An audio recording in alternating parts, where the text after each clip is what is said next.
You've seen this video before. It was an accident that shocked us all. An aircraft lost control and crashed to the ground seconds after takeoff. Let's examine what actually happened to this plane. On April 29, 2013, National Airlines Flight 102 took off from Bagram Airfield in Afghanistan. Within seconds of takeoff, it lost control and crashed, turning into a fireball. By the time rescue workers arrived, the aircraft was completely destroyed by fire, and all 7 crew members on board had died. It was a Boeing 747 aircraft used by National Airlines on that day. How did this aircraft lose control? For a large aircraft like the Boeing 747 to lose control, there must be a significant reason. However, in this accident, the rescue workers could not find any definitive clues. The flight data recorder and the cockpit voice recorder stopped working within 3 to 4 seconds of takeoff. Since most parts of the aircraft, except the tail section, were destroyed, the rescue workers could not find any evidence from the wreckage. The video of this accident quickly spread worldwide. This is a video that everyone watches with fear. How did such a large aircraft get into an accident? Barack Obama, who was the president at that time, announced in 2011 that he would withdraw all US troops from Afghanistan by the end of 2014. Following that announcement, each US soldier, along with all their weapons and vehicles, began to return to the US. These vehicles and weapons were transported back in cargo carriers, and many airlines stepped forward to assist with this effort. National Airlines took on this contract on behalf of US transportation. They used their Boeing 747 aircraft for this service, converting them into freighter jets. On April 26th, the US government tasked the chief loadmaster of National Airlines with bringing back 5 large vehicles from Afghanistan. In response, the loadmaster developed a plan and coordinated with the pilots to proceed with loading the aircraft. The loadmaster is responsible for planning and calculating the aircraft's weight distribution, how to load and ensuring it does not affect the center of gravity and maintaining balance. Pilots typically do not receive training in cargo loading procedures, so they often rely on the loadmaster's plan or use it as a basis for completing the remaining aircraft calculations and conducting takeoff procedures. 2 different types of vehicles were planned to be taken on this aircraft. There were 2 MATV weighing about 12 tons each, which could travel across all types of terrain in the world. The other 3 were Cougar vehicles, weighing about 18 tons each. These vehicles were about 3 meters high, requiring special safety measures to be taken to load them onto the Boeing 747 aircraft. In a 747 aircraft, cargo is normally carried in standard containers. The locking system on the aircraft floor secures these containers to the floor of the aircraft.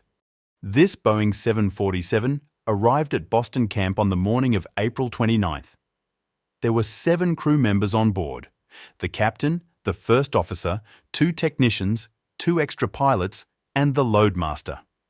None of them had ever transported such large vehicles before. Despite this, they decided to load the cargo themselves. The cargo handling staff of National Airlines was responsible for the loading. 3 Cougar vehicles were loaded in the middle of the aircraft, while the other 2 heavy vehicles were loaded at the front and rear.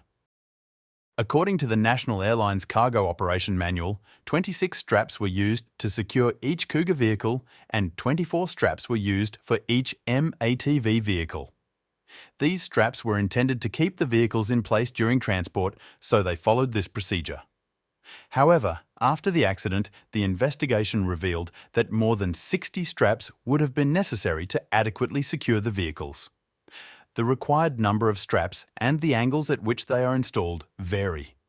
If the straps are installed horizontally, the vehicles are prevented from moving forward or backward. However, if the aircraft drops rapidly, the vehicles can hit the ceiling. Conversely, if the straps are installed vertically, the vehicles can move forward and backward, but they will not hit the ceiling even if the aircraft drops quickly. The first destination of this aircraft was Dubai. After landing in Dubai and resting, these vehicles were to be transported to the United States. To travel from Afghanistan to Dubai, they had to pass through Iranian airspace, which was not friendly to the United States. the pilots decided to avoid Iran's airspace by flying through Pakistan. However, after a while, they received information that Pakistan was not allowing them to use their airspace. As a result, the pilots added another stop, Bagram Airfield. The aircraft, which had taken off from Boston Camp, first landed at Bagram Airfield. After refueling there, the plan was to fly around Pakistan to reach Dubai. The aircraft began its journey with cargo that was not securely loaded. It took about 110 minutes to land at Bagram Airfield, where refueling began. While refueling, the first officer noticed that 1 or 2 straps were broken while checking the cargo. He immediately informed the loadmaster and the captain. However, the pilots were not trained to load the cargo. When the first officer reported this to the loadmaster, he suggested that the vehicles had shifted position by a few inches. The loadmaster replied that this was normal and there was nothing wrong with it. Although the captain was concerned about the cargo shifting, he did not question it because he had not received the appropriate training. Flight 102 of National Airlines was ready for takeoff. The takeoff clearance was received at 3:25 in the afternoon. As soon as the clearance was obtained, the first officer and the pilots began the full takeoff roll. The aircraft lifted off from the ground, but immediately after takeoff, a strap securing the MATV in the back broke, causing the vehicle to roll backward. The aircraft first struck the pressure bulkhead, which separates the pressurized and unpressurized cargo areas. This impact destroyed all the hydraulic systems and damaged the jack screw controlling the horizontal stabilizer. Due to the heavy vehicle, the impact was significant, causing the horizontal stabilizer to malfunction, and the aircraft began to climb very quickly. The pilots lost control of all the main controls of the aircraft. Despite their efforts to regain control, they were unable to do so. Consequently, the aircraft descended rapidly and turned into a fireball upon impact.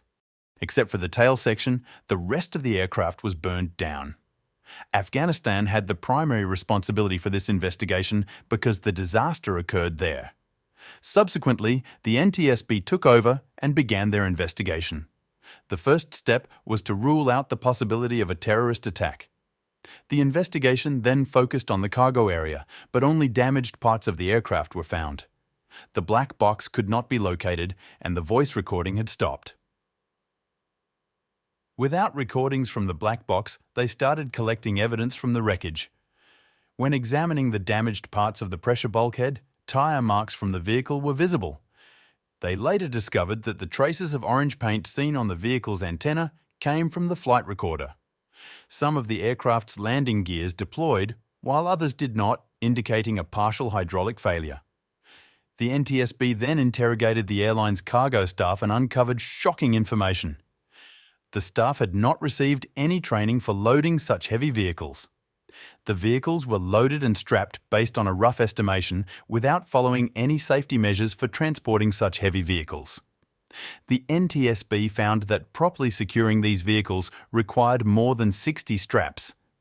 However, without adequate safety measures or training, the heavy vehicles were loaded into the aircraft. Even when the first officer reported that some straps had broken and the vehicle had shifted, the loadmaster dismissed the concerns and did not check whether additional security measures were needed. After the investigation, the Federal Aviation Administration issued numerous safety recommendations. Airlines were required to provide training to load masters on the proper loading procedures for both cargo and passenger aircraft, tailored to the specific aircraft type. As a result, many airlines now ensure safe transportation of cargo and passengers.